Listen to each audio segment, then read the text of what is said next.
Hi guys, it's your friend Ballistic B, and I'm here to talk to you about Godzilla, King Kong, lightsabers and blasters, Warzone versus Fortnite, and to show you how to make some of these accomplishments come true in Operation Monarch.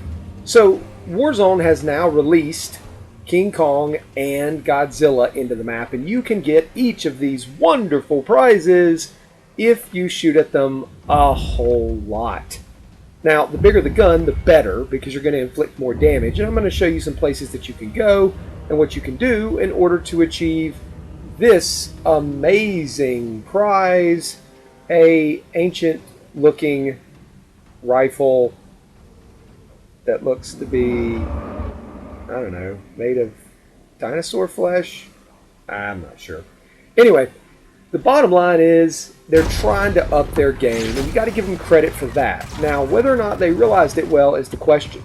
So if you want to inflict more damage on these big beasts, get to one of the anti-aircraft guns located throughout the map, especially around the coastline, and try to make sure that you get to one that's at an elevated position like this one, so that you can see around the annoyingly hilly environment of Warzone Caldera.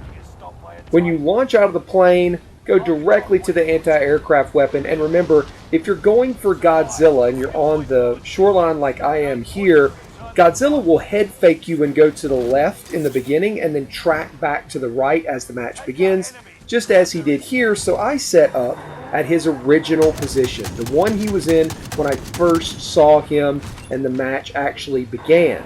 He will eventually track back to the right, as you see here, going underwater and popping up. Now, if he's too far away like he is here, you can see that the ammo doesn't even reach him.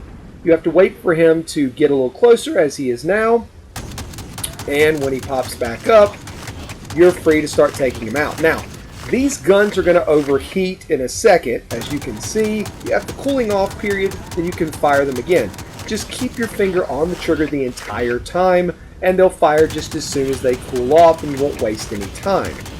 You have to go through 13 revolutions of fire, wait, in order to get all the way up to the little chart, little graph, little scale on your right, and get the screen device, which will allow you to, as they were telling us when they were hyping this, control Godzilla and King Kong.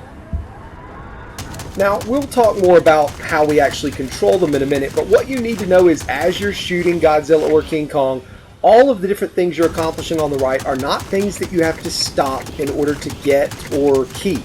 Keep shooting, don't worry about it. You're going to have all these things in your inventory, be able to throw out the flare to get the care package, pop the smoke to get the care package, whatever you need to do after you're done. So just keep shooting. Now, if you're lucky enough, like I was in this map, to be able to shoot over and over again and actually get all the way up the scale, it's a wonderful feeling. But in most maps, you got to really take care, pay attention. People are going to be coming for you.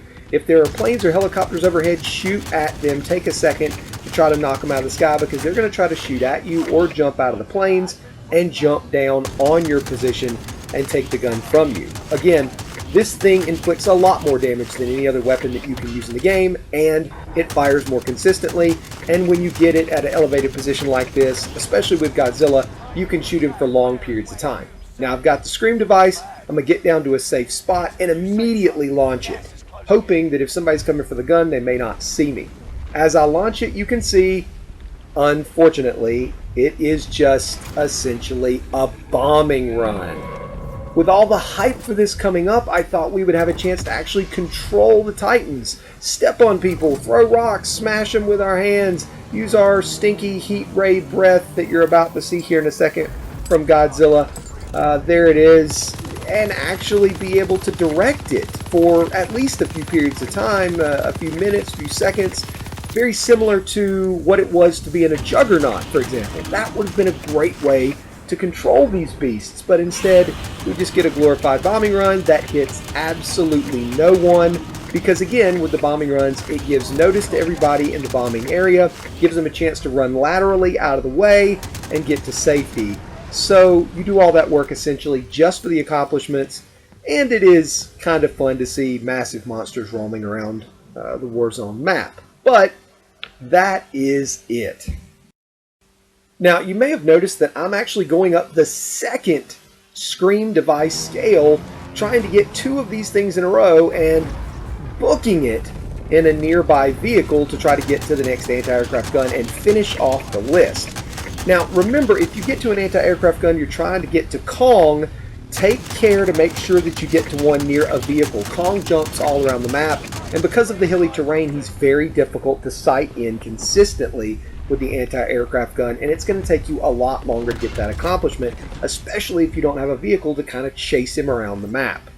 But here we are launching the Scream device for the second time. We got to a safe spot, and we could not launch it immediately because when there's a Titan Frenzy, you can't launch it. So again, get to a vehicle, get indoors, get to a safe spot, wait the Titan Frenzy out, launch the glorified bombing run, hope that maybe you hit something, and just be happy you got some accomplishments and were able to do something a little unique or different in a Warzone map. But once again, a great concept, poorly realized, and although they stepped outside of their box a little bit, Warzone is still afraid, and Call of Duty is still afraid to get really creative and unique. So if this stuff is aggravating you, and I was happy enough to throw some candy from doing that, but if it's aggravating you, go on over to Fortnite, where, as of a couple days ago at least, you could take blasters, that's right, Star Wars blasters, and lightsabers, and go after opposing players. And again, things like this happen all the time on Fortnite. They're not afraid to get creative. Web shooters for Spider-Man that allow you to go around the map. Tanks that you can blast through buildings with and take other players out with. And of course, always fun emotes. And then, if you're lucky, you may even get a chance to use one of these special things like a lightsaber to get a win. A win with a lightsaber. What's better than that? Come on. And then an emote and dunk on them, just for good measure. Alright guys, that's it for me. I'm out. If you enjoyed the video, drop a like, but more importantly, subscribe and tell some folks to subscribe too. Bash that B button on your screen right now to subscribe to the channel. We'd really love to have you. Be safe, be fun, believe.